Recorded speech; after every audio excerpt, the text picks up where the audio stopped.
I started my research life in Cambridge University. I was an undergraduate there and then was a PhD student and then a research fellow with Churchill College in Cambridge. The engineering department in Cambridge was pretty good at allowing people to mix from different disciplines, and I think that helped me a lot. I mean, we were doing electronics engineering and signal processing, but speaking to people in microscopy, guys who designed the early scanning electron microscope in Cambridge, and we used to talk to them over lunch. People working on particle velocimetry and mechanics, we'd talk to them. I play cricket with them, and these guys, went off into industry themselves and had, they remembered our conversations and used to call me up to ask about simple problems, and that grew into relationships with people in industry like Daimler-Benz and eventually Cambridge Consultants and so on. We eventually went off into industries. I continued to keep in touch with them, and that's why I started to become interested in engaging with industry for both inspiration and to make an impact in real products that are being designed now. I was lucky enough to be in the discipline of signal processing because there's a sort of junction between applied statistics, mathematics, computer science, and electronics engineering. And it's all about information analysis and trying to help people make good decisions based on noisy data. And noisy data comes from everywhere, right? So it's in a sense, I found it was easy for me to work with a lot of different disciplines.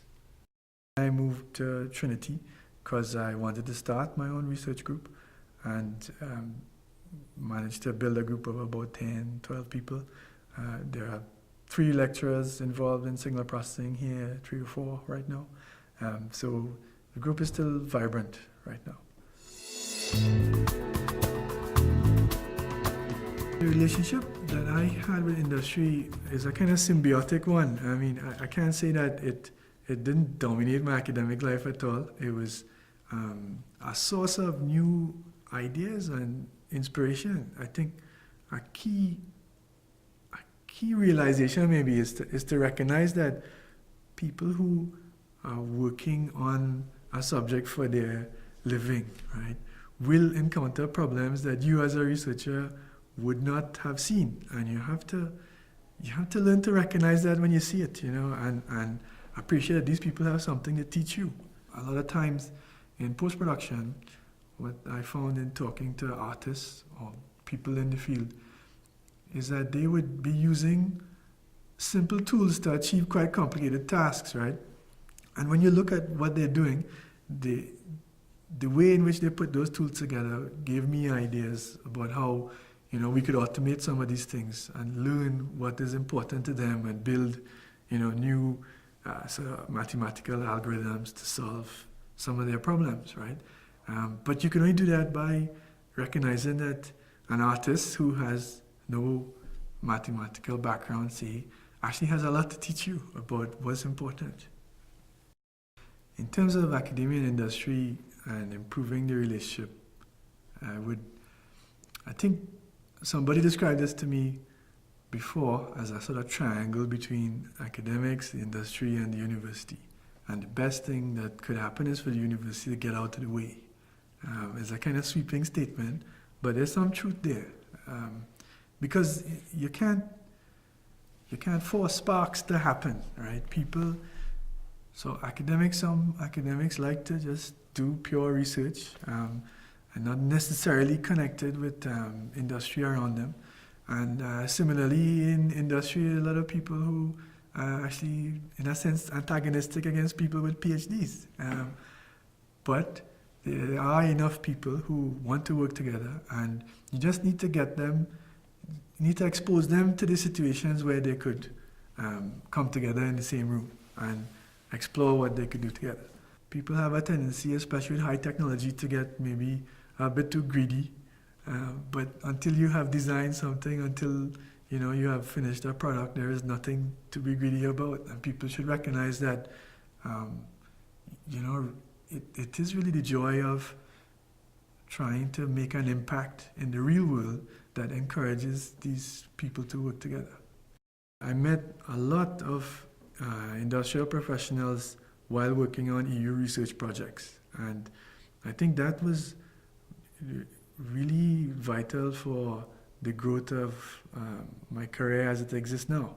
And people sometimes forget that those projects, although the administrative burden is huge, and the connections you make with different people, different professionals in different industries is actually quite important. And it's worthwhile to try and maintain those relationships.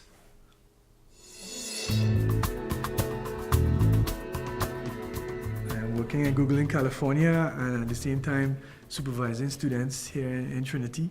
So it's without a doubt a tricky thing to do. But I'm supported on both sides by people who understand the importance of that relationship from Google's point of view. Engaging with young researchers is also something that it likes to do. And then from Trinity's point of view, to be able to have input or to encourage young researchers to get involved in industry is also a good thing. So I think everybody works to make this happen in some way. Jet lag is a pain, but you do what you have to do.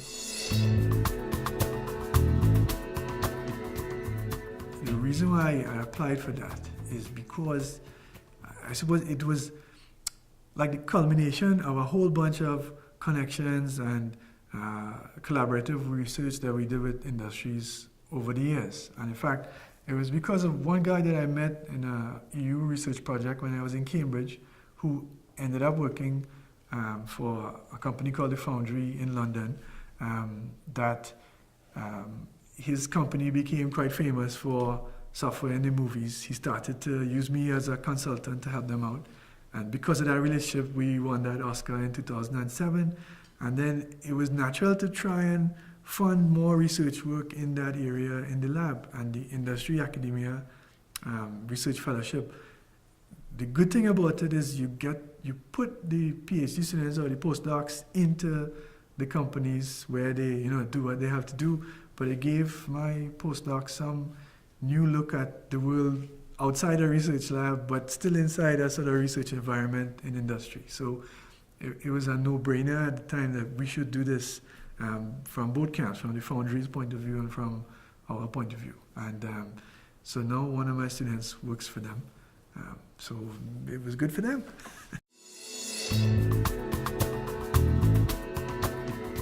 I think one of the things that that